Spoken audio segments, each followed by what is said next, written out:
Hello student, good morning. मैं Aamir Khan, BEd first year की जो आपकी आईसीटी वाला पेपर है सूचना संप्रेषण तकनीक, इसके अंतर्गत मैं आपको थर्ड यूनिट पढ़ाऊंगा। ठीक है, थर्ड यूनिट थी आपकी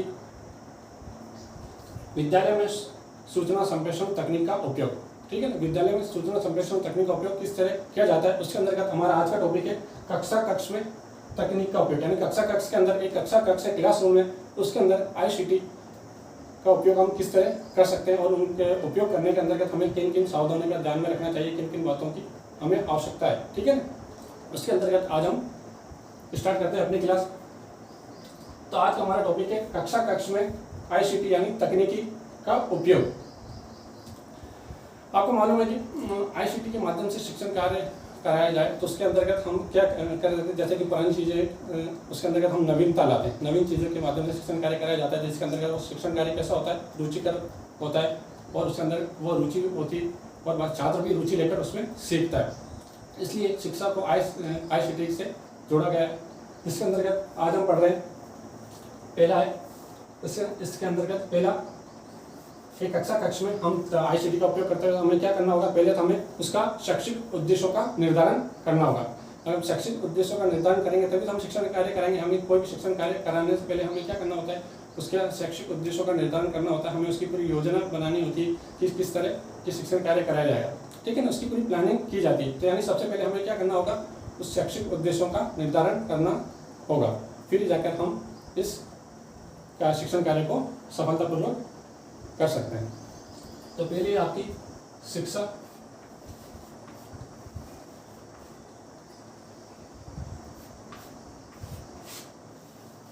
के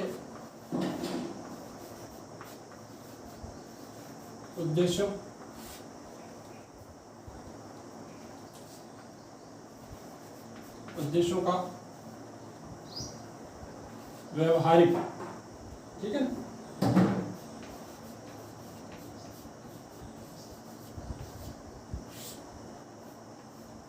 व्यवहारिक रूप में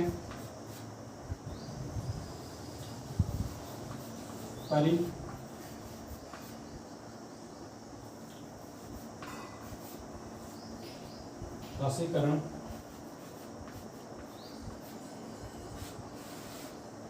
एवं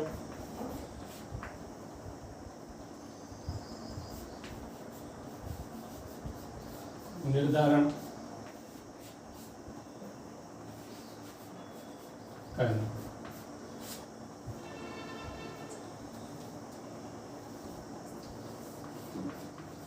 तथा उन्हें लिखना। जैसा कि आपको मालूम है कि शिक्षा के उद्देश्य के अंदर क्या करेंगे, हम पहले इस आईसीटी के उपयोग के अंतर्गत हम पहले शिक्षा के उद्देश्यों का व्यवहारिक यानी किस तरह के उद्देश्य, शिक्षा के उद्देश्य कैसे निर्धारित करेंगे, यानी व्यवहारिक, जिसका व्यवहारिक में वास्तव में उसका उपयोग हो, यूं नहीं कि किताबी कागज कार्रवाई के अंतर्गत। व्यवहारिक रूप में परिभाषीकरण एवं इसका निर्धारण करना होगा। तो ठीक है, सबसे पहला फर्स्ट पॉइंट क्या होगा, हमें शैक्षिक उद्देश्यों का निर्धारण करना। दूसरा है सीखने की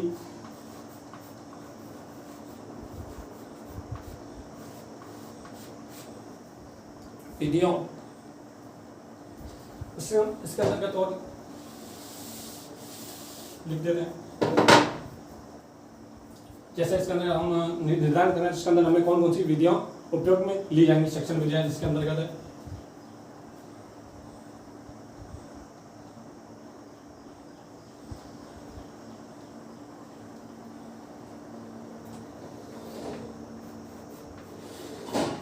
मिलर विधि। ठीक है, मिलर विधि, फिर ब्लूम विधि, ब्लूम की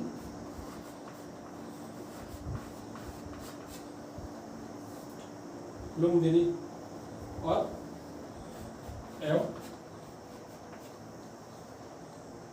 मेगर विधि।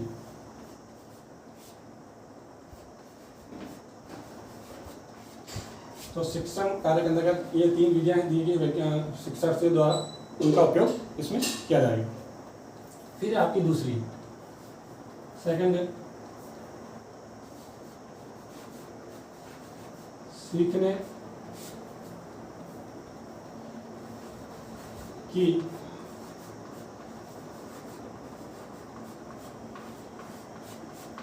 विधियों तथा प्रविधियों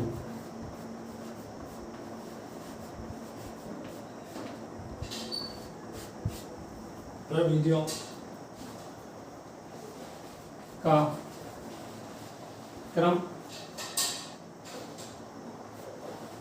क्रमबद्ध रूप में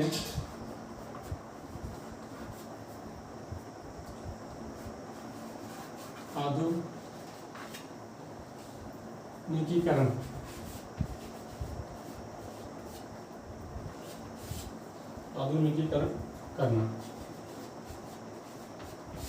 जो सेकंड है आपका सीखने की विधियों तथा प्रविधियों, सीखने की विधियां जो प्रविधियां हैं उसके अंदर क्रमबद्ध कैसा व्यवस्थित स्टेप वाइज इससे आधुनिकीकरण करना, यानी उसके अंतर्गत हम उसके अंतर्गत नई चीज़ों को ऐड करते रहना, जो भी आवश्यकता अनुसार हमें उसमें परिवर्तन कर सके। ऐसे नहीं हो कि फिक्स हो, परिवर्तनशील हो, ठीक है। तो उसके अंदर कैसा हो आधुनिकीकरण, यानी नई नई विचारें, नई नई टेक्नोलॉजी आ रही है, उसको भी उसके अंतर्गत उससे जोड़ा जा सके। कैसी होनी चाहिए वो, परिवर्तनशील हो। फिर आती है आपकी तीसरी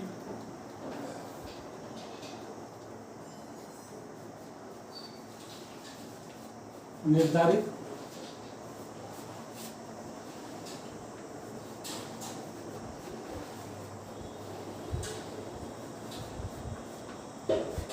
उद्देश्यों की प्राप्ति के लिए जो कि हमने पहले उद्देश्य निर्धारित किए गए थे, उनकी प्राप्ति के लिए हमें क्या करना होगा, व्यू रचना बनानी होगी, प्लानिंग करनी होगी। ये समुचित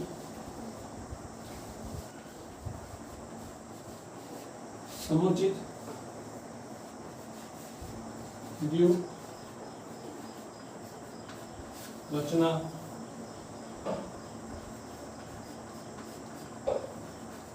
का चयन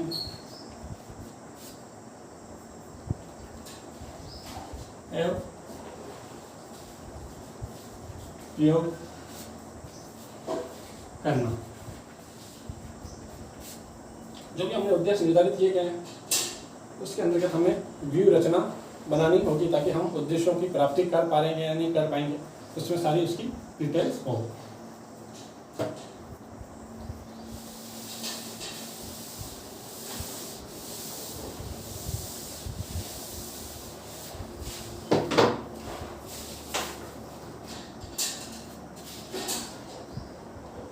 फिर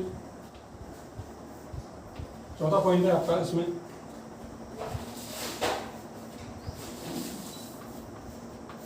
प्रयोग के पश्चात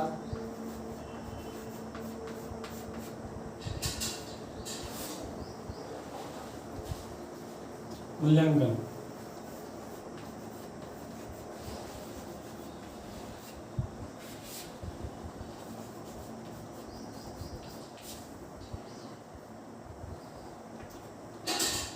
हमने जो भी नई टेक्नोलॉजी इसके तकनीक के माध्यम से शिक्षण कार्य कराया, उसका फिर हम क्या करते हैं, प्रयोग के पश्चात हमने जो भी इसका प्रयोग करके फिर हम इसका मूल्यांकन करते हैं। मूल्यांकन क्यों करते हैं, क्योंकि हमने जो शिक्षण कार्य कराया वो वास्तव में सफल है कि नहीं, वो कितना सफल है, हम उसमें कितने कामयाब हैं, इसलिए इसका मूल्यांकन किया जाता है।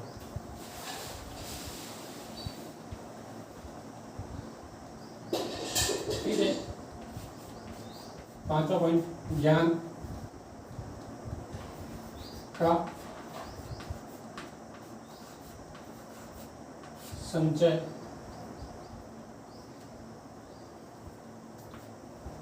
प्रसार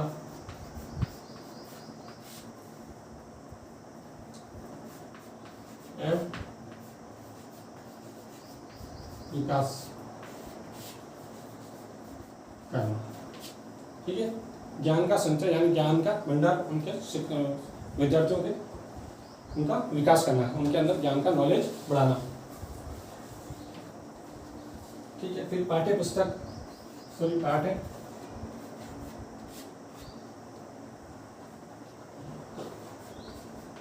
वस्तु का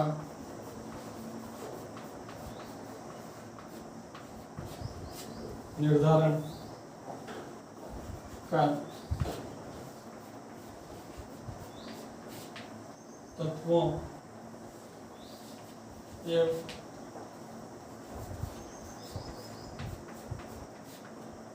अंगों को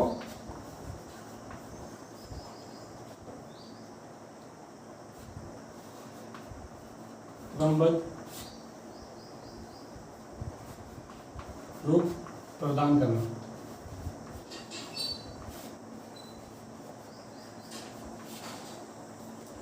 इस 7 पॉइंट है 7वां।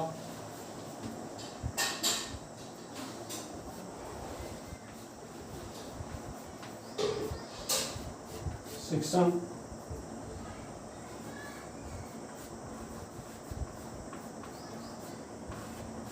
अधिगम की संपूर्ण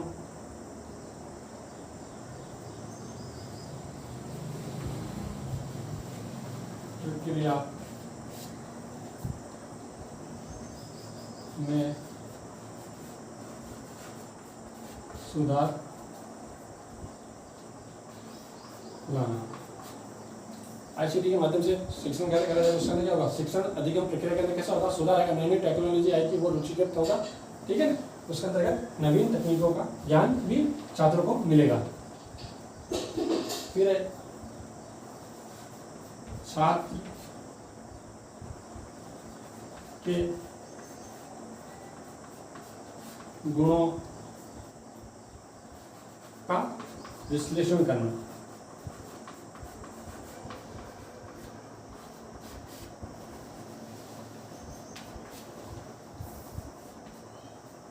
नाइन्थ है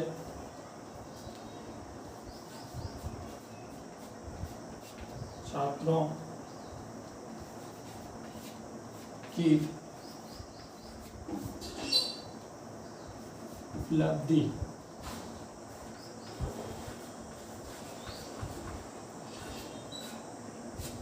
उपलब्धियों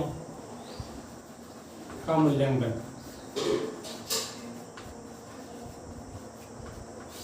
करना।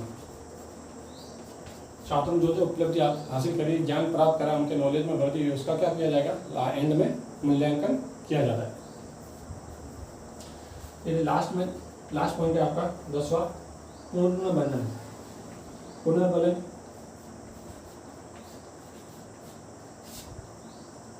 प्रविधि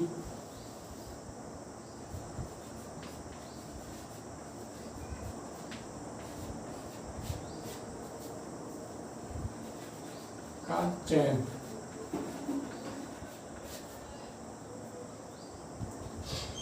एवं पुष्ट पोषण फीडबैक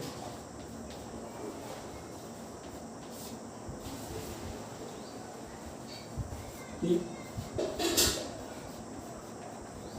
व्यवस्था करनी। पुनर्बलन यानी जिसके अंतर्गत हम शिक्षण कार्य कराते हैं, उसके अंदर जो टीचिंग कार्य कराते हैं, उसके अंदर हम उनको फीडबैक या पुनर्बलन देते हैं, तो वो प्रतिभाशाली छात्र जो होते हैं उनको देख कर जो कमजोर छात्र होते हैं उनके अंदर भी रुचि बढ़ती है, वो भी आकर्षित होते हैं, वो प्रेरित होते हैं, क्या नहीं ये इसने ऐसा कहा, इसको इतना अच्छी शाबाशी मिली, इसको इतना अच्छा बोलेगा तो हम भी इसके लिए प्रेरित होंगे। तो इसके अंदर फीडबैक भी दिया था पुनर्बलन, जिसके अंतर्गत वो भी उनके शिक्षा प्राप्ति में योगदान में महत्वपूर्ण होता है। ठीक है, तो हमने आज पढ़ा कक्षा कक्ष में तकनीकी आईसीटी का उपयोग।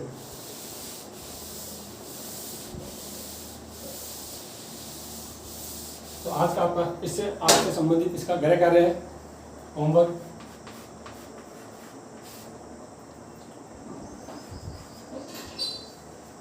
कक्षा कक्ष में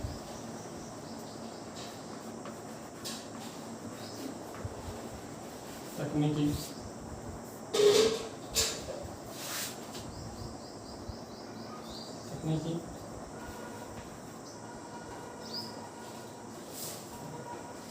साधनों के उपयोग को समझाइए। तो आपको ये मेरे कार्य अपने नोटबुक में करना है, ठीक है। और जैसा आपको मालूम है कि ये बीमारी है, फैली हुई है, इसके अंतर्गत आपको जो भी निर्देश दिए उनकी पालना करें, घर पर रहें, सुरक्षित रहें और दूसरों को भी जागरूक करें, ठीक है। ओके, धन्यवाद।